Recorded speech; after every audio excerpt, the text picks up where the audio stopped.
evening. My name is Latavius Thomas. The topic that I will be discussing today will be lack of communication leads black men in a cycle of violence. So, first of all, to establish a little bit of credibility, I published an article titled Lack of Communication Leads Black Men in a Cycle of Violence, where I discuss educational issues, family issues, things of that nature. So, honestly, the first question that you must ask is, what is this cycle and how do we get it to end?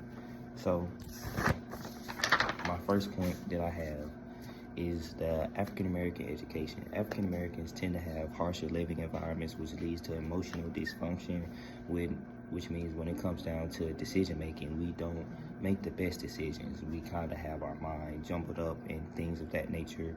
We tend to not be able to express our emotions on a very articulate level. African Americans also have hard times finding role models because the only outlets for our creative minds would be a ball player, your rapper, TV shows, YouTubers, entertainers, things like that. Those careers don't have any substance, which is it also contributes to the cycle because that's all that young black men think that they can be, and that's a serious problem. And problem two is undiagnosed learning disorders can cause a lot of confusion for students in general, but especially for African American students because they could be labeled troublemakers or special needs kids when that is just sadly not the case. The title of special needs puts a serious negative connotation next to a student's name. When teachers see that, they may assume that the student just isn't competent, they just won't do their work, things like that. That's just it's a very unfortunate label to have and very difficult to remove. My next point would be the coping mechanisms that African Americans choose when it comes down to dealing with their problems. They may bottle up emotions, lash out, avoid conversations, smoke, drink, things like that. Those are very harmful things that are becoming increasingly easier to get their hands on as they grow older and they meet new people and go to different spaces.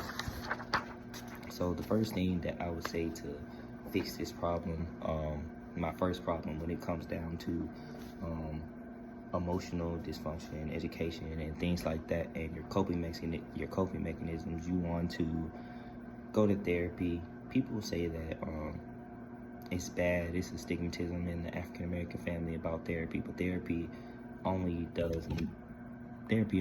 identifies your problem. You get down to the root cause of your problems, finding out better ways to deal with your problems, because the first step to a solution is recognizing the problem. So the second solution I have is what you consume mentally affects your mood and the way you perceive things, like basically your whole attitude. So taking on a more positive outlook on life would be an amazing pickup for African American, especially when it comes down to their emotional dysfunction and things like that. So step three, kind of jumping off points 1 and 2. Got to choose better coping mechanisms when it comes down to things like maybe going outside, a walk, a game, things like that. Maybe a mentally stimulating activity to distract you from what's currently going on at the moment. So, and I feel like the results, if you don't do these things, therapy, not going to therapy results in no emotional control. So when you come to a situation that won't go your way specifically, you may act irrational, you may do things that you wouldn't normally do if you were in the correct state of mind. Problem 2, about recognizing learning disorders, that will lead African Americans to fail. The negative connotations, assuming a student is not capable before they even meet that student, that's very tragic that even happens in the first place.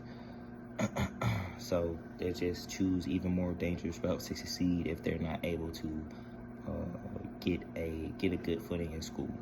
So result 3, having improper coping mechanisms results to unpredictable reactions when certain situations arise, which was discussed earlier. So just a quick summary over all my points.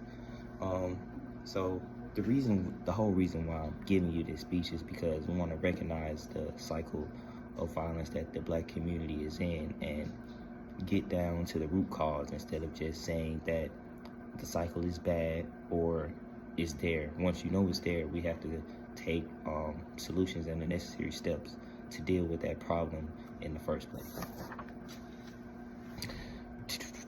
So that is all I have. It's a very controversial topic with many different points of view. I'm just glad that I could deliver mine.